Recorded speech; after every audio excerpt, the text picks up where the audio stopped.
is the planner that I love. It is spiral bound. It is a whole year. And this is the large size one that I used when I had 4 or more children that I was homeschooling. This is where I write what they're supposed to do. I no longer use this size. I now use one that's like 5 by 7, and it's got smaller lines because I don't need to write as much or in as much detail. So as your kids get older, or you have less children than I was schooling, you could use the smaller version. But what I love about the Well Planned Day, which you can find at wellplannedgal.com, is that she already has written here, so she has the dates for the year, and then she has Bible, math, history, science, English, and then extra boxes, which is where I would write in like, okay, we're going to co-op this day, or I would put in what their reader for the week was, and then along the bottom I would write what we were doing each night. So, okay, Daddy's gone to a meeting this night, this is our Kids for Truth or Awana night, this is family night, over here you have Saturday and Sunday, and then up here was my weekly priorities and my meal plan for the week. And it was right here in my homeschool binder, which is super important because I can't just school until 4:30 and then think about dinner. I need to think about it sooner. So what I would typically do was write the child's first initial here. I have E and J, and this is the math number they were doing that day. These 2 children, G and L, were doing the same math together. And then I have my abbreviations of the history books and what page we were going to do. And nope, we didn't do it on Tuesdays because we had co-op. I absolutely love Well Planned Gal, and her planner is called the Well Planned Day. And I actually have them all saved in a box. I found this one when I rifled through our rental garage today to show you just the size of it. And it's just beautiful, so you want to look at it. She also has a whole section near December on holiday planning. She has year at a glance, goals for each child, and then an article for each month to encourage you with to read that pertains to homeschooling. And then I believe there's also, yeah, she has report cards here. So it's kind of a hard, thicker paper. You can tear it out. You can write a report card for your child if you like. Tell me about report cards, Jill. I didn't do that. You know, grading is really just not so important, especially in the younger years. We want to teach our kids to love to learn. We want them to enjoy it. We don't have to do a grading rubric like a teacher who has 20 to 30 kids to keep track of, report to the principal and the parents, and keep up on how each kid is doing. How can she possibly know? There's so many children. She would forget. Well, you only have a handful of students, and you know them so well. You know if they're learning, you know where they're struggling. And there are certain subjects that have written work that obviously you grade, like math, so that they can fix it. But not every subject is going to work that way. So I did not give grades. Even in high school, I paid a lot of attention to what they were working diligently on, how they went about following directions. But grades, you know, who's going to remember what grade your kid got in history in 3rd grade? Like, it's really not that important in the long run. But you need to do what you need to do for your state and what is required for you legality wise. So maybe you're able to remember or use your teacher's manuals to say what you did every day. But this book, my record of what we did every day, is actually a law-abiding practice. I believe, at least for our state, we have to keep at least 2 years of records at all times of what we did every day. I've never been asked for it, but if I'm ever audited, I need to show that we were actually doing school and working homeschool. And there's no way I'm going to remember what I did every day. So writing it in here is what actually helps me to be prepared if we're ever audited for what we accomplished in our homeschool. The other thing I wanted to mention is, you might ask, well, how much do you write in here, Jill? Well, typically on Sunday nights, I will see where they're at and I will write in what they need to do for 1 week. I do not often write in more than 1 week, because if I write 6 weeks in here and we end up at the urgent care on Tuesday and Daddy needs us to run an errand that takes half of Friday, the next 5 pages are now messed up. So I mostly sit down and I write in my goal for the week, blocking off what I know is, we have an appointment here, or we have co-op here, and then filling in the best of my ability. And then at the end of the week, I might circle, okay, we didn't do this. And so I bump it to the next week. And so you can assume a couple things in homeschooling. One, just like in the traditional classrooms, the odds are you're not going to finish all your curriculum. It is not typical for classroom teachers to check every single box in a curriculum book of what they're supposed to teach in a year. Some of you have whips over your backs about doing that, and it is not required.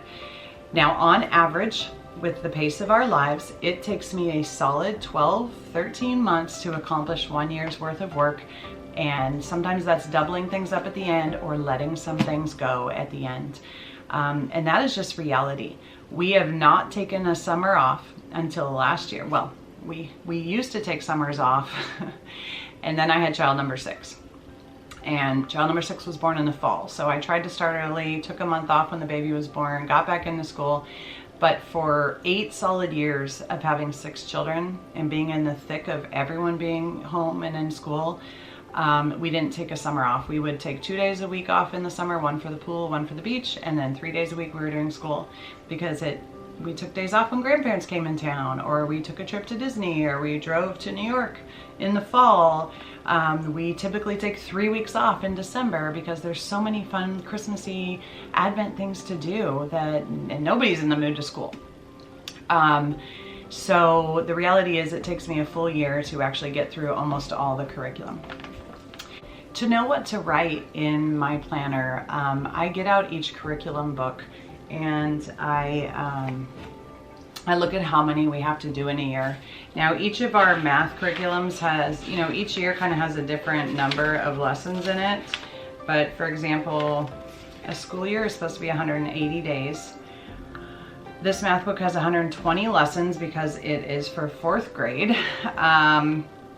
And we don't do math 5 days a week. So sometimes we do half a math one day and half a next, or your math curriculum may have tests. I was sitting with my kids with math through like 6th grade, and so I didn't see where they needed tests because I saw how they were doing every day. A test is to see how they're doing and how they're retaining it, but I was watching it every single day, so I didn't bother with the Saxon math tests. But some days your kid is just not able to focus and pay attention, and you need to give some grace. So 120 lessons for a 4th grader for math works out pretty well for a year worth of math. So some of you have asked me, how do you plan out the whole year with your curriculum? So I don't plan out the whole year. Like I said, it would mess up my book if I got off plan. So what I do is I make a goal. My goal is to get about 13-ish weeks of curriculum done by Christmas. We usually take a week off in fall for vacation. We take Thanksgiving week off, most of it. We take 3 weeks in December, so back that up and you're starting about the middle of August.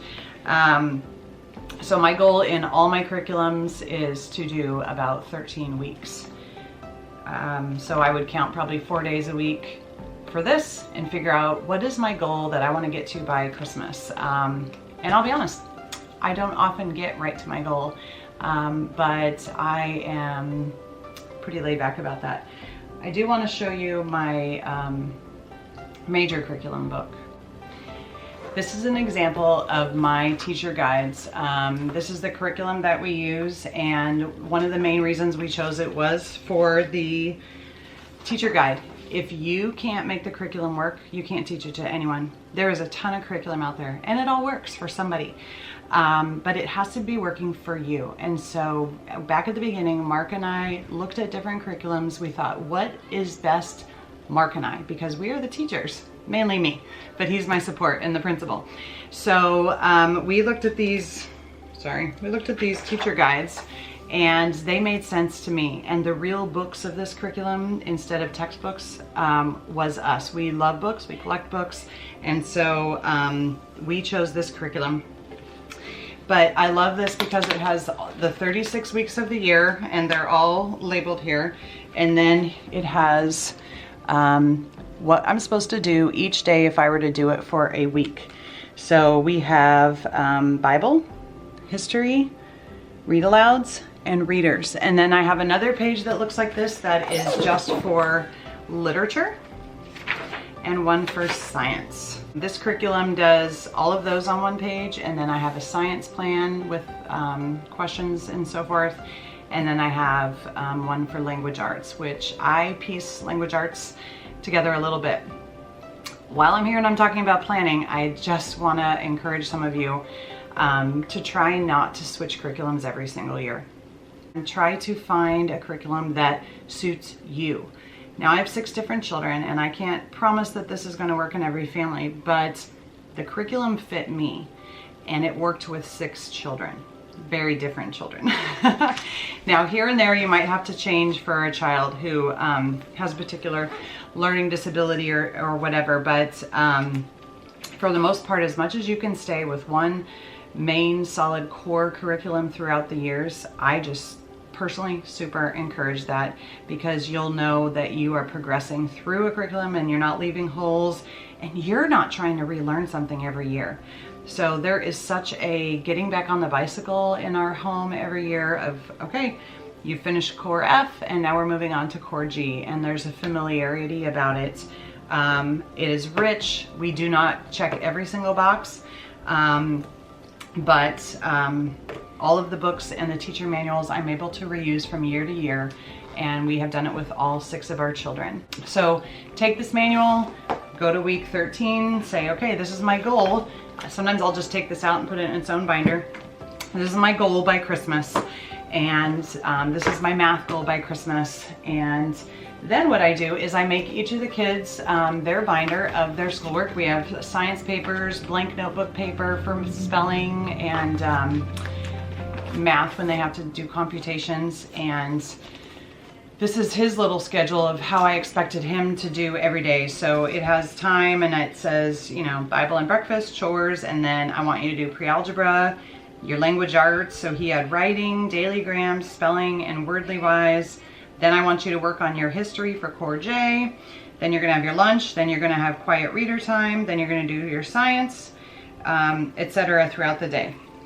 So this is something I made for each child for the first day of school.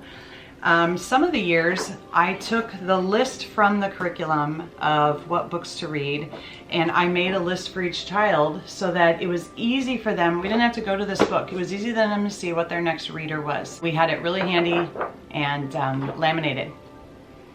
If you're a homeschool mom and you don't own a laminator and your children are young, you should probably get a laminator. They're like 18 bucks at Costco. Another little bonus point there. So those are just some things that I do to make things easier for planning the year and for scheduling. Oh, another big point I wanted to highlight is do not just look at 1 year at a time. This is something I tell everybody now when I'm asked about homeschooling. Look at the big picture of your children's homeschooling career. If this is what you do this year and you have an idea of where you're going for what they need to learn the next few years, look at where they're going to end up. You don't want children studying high school material in 6th grade. You don't want a 6th grader studying 2nd grade material. Okay, that's stretching too far. They need to be really close to being at their challenge level and not too far above and not too far behind. One of my children I did combine up in science 2 years ahead, but it's science. Like, you can talk about different parts of the earth at different levels and it works. And then when she was older, I bumped her down and she became a teacher's aide with the younger ones and then did the younger years science. So sometimes you can be creative like that, but always look at the big picture. What is my goal? Where do I think they're going to be? Are they going to hit our curriculum at the right time? Will they hit junior high at the right time? Will they hit high school at the right time? You do your best to plan, you aim for it, but you always keep in mind that man plans his ways and God guides his steps. So be diligent in your planning, but flexible, and try not to change it up too much every year.